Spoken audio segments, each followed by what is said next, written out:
house.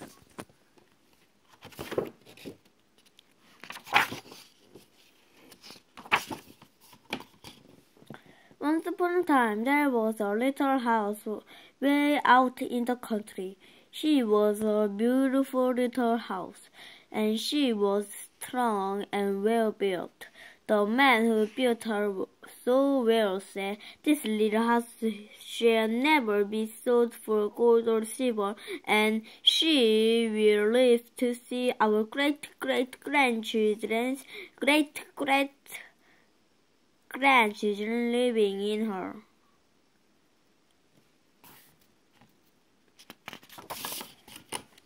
The little house was very happy as she sat on the hill and watched the countryside around her. She watched the sun rise in the morning, and she watched the sun set in the evening. Days followed day, each one a little different from the one before, but the little house stayed just the same.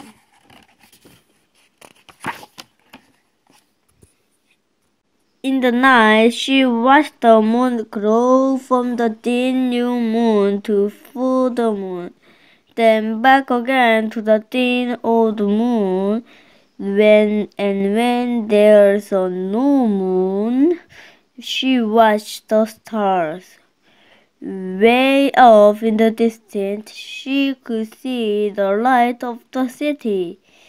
The little house was curious about the city and wondered what it would be like to live there.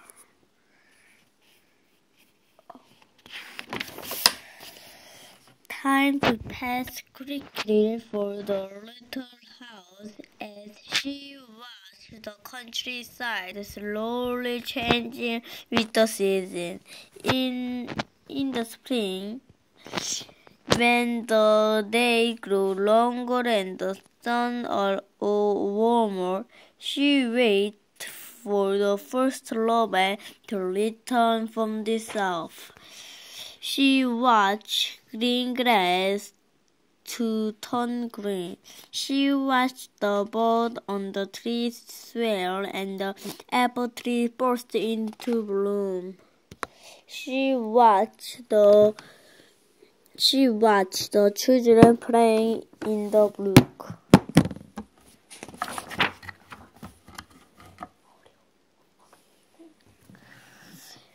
In the long summer days, she sat in the sun and watched the trees cover themselves with leaves, and the white daisies covered the hill. She watched the garden grow, and she watched the apple turn red and leafy.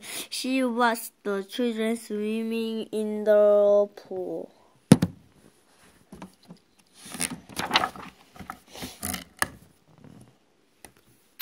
In the fall, when the day grew shorter and the night grew colder, she watched the first frost turn the leaves to bright yellow and orange and red. She watched the harvest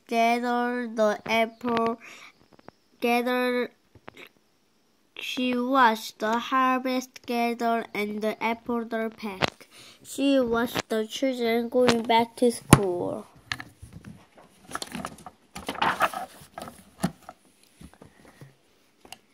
In the winter, when the nights are long and the days are short and the countryside covered with snow, she watched the children coasting and skating year follow year. The apple trees grow old and new ones are planted. The children grew up and went away to the city, and now at night the light of the city seemed brighter and closer.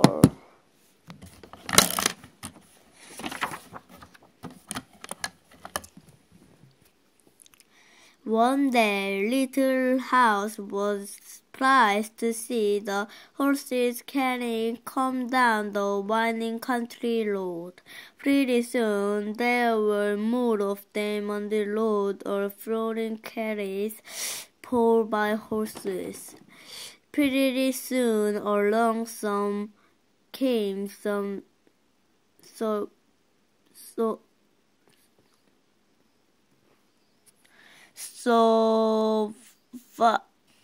and surveyed the line in front of the little house.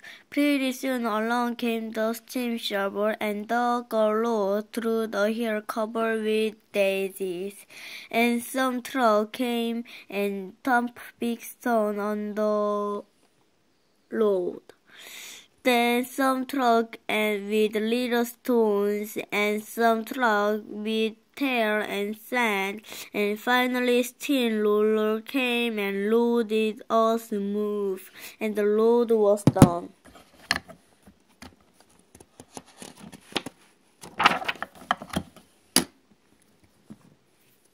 Now the little house watched the truck and automobiles going back and forth to the city. Gasoline stations, roadsides stood, and the small houses followed the new road. Everyone and everything moved much faster now than before. More roads are made, and countryside edges by the interlock. More houses and bigger houses, horses and tomatoes houses, schools, stores, and garage spread over the land and crowded down the little house. No one wanted to live in her and take care of her anymore. She didn't thought for good or evil, so she just stayed there and watched.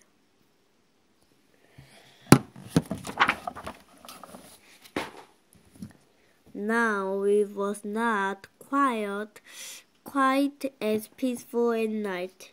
Now the lights of the city are bright and very close, and the city lights shone all night. This must be the living city, thought the little mouse, and didn't know what her she liked it or not. She missed the field of daisies and apple trees dancing in the moonlight.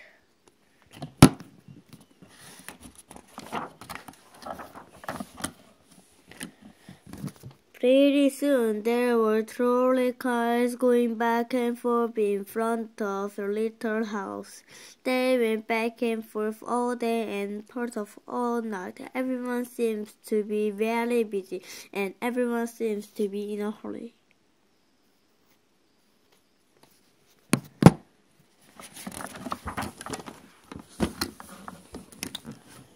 Pretty soon there were embated trains going back and forth above the little house. The air was filled with dust and smoke, and the noise was so loud that it shook the little house. Now it couldn't tell when spring came, the summer or fall or winter. It seems about the same.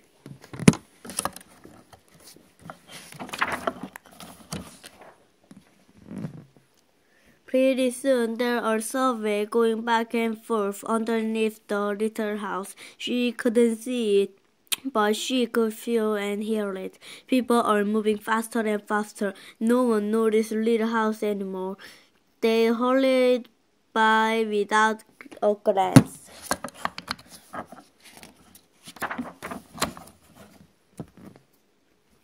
Pretty soon they all tore down the apartment houses and tenement houses around the little house and started digging big cellars, one on each side. The steam shovels dug down 3 stories and one side and one side, and 4 stories and the other side.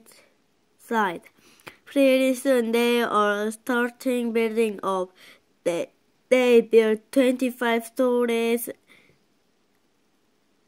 on one side and 35 stories on the other. Now the little house only saw the sun and noon and didn't see the moon or star at night at all because the light of the city was too bright. She didn't like living in the city. At night she used to dream of the country and the field of daisies and the apple trees dancing in the moonlight. The little house, she was very sad and lonely. Her paint are cracked and dusty.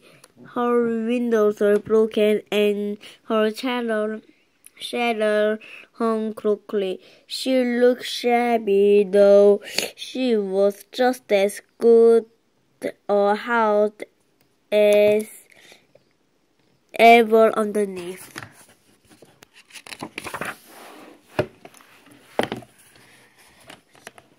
Then, one fine morning in spring, along came the great-great-granddaughter of the man who built the little house so well. She saw the shabby little house, but she didn't hurry by. There was something about the little house that made her stop and look again. She said, like her husband, "That little house looked just like the little house my grandmother lived in when she was a little girl. Only that little house was way out in the country on the hill covered with daisies and apple trees growing around."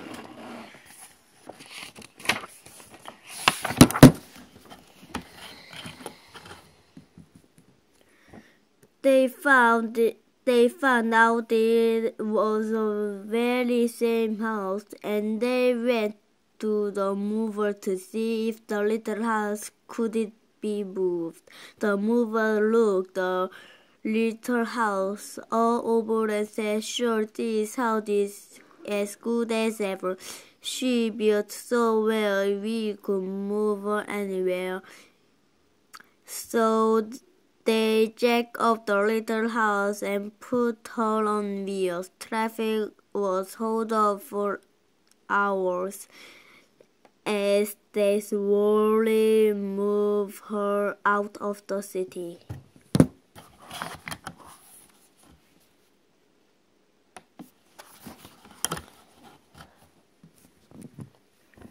At first, the little house was frightened, but after she got used to it, she rather liked it. They rode along the big road and they rode along the little road until they were way out in the country.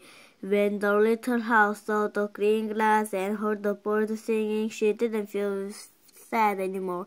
They went along and along, but they couldn't seem to find just the right place. They tried the little house here, and they tried her there. Finally, they saw the little hill in the middle of the field.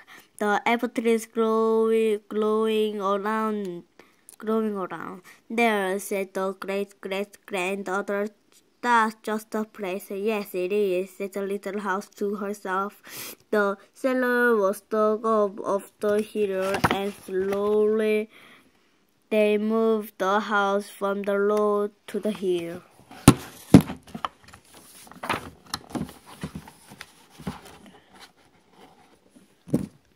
The window shutters were fixed, and once again they painted her a lovely shade of pink. As the little house settled down on a new foundation, she smiled happily. Once again she could watch the sun and moon and stars. Once again she could watch spring and summer and fall and winter come and go. Once again she was lived in and taken care of.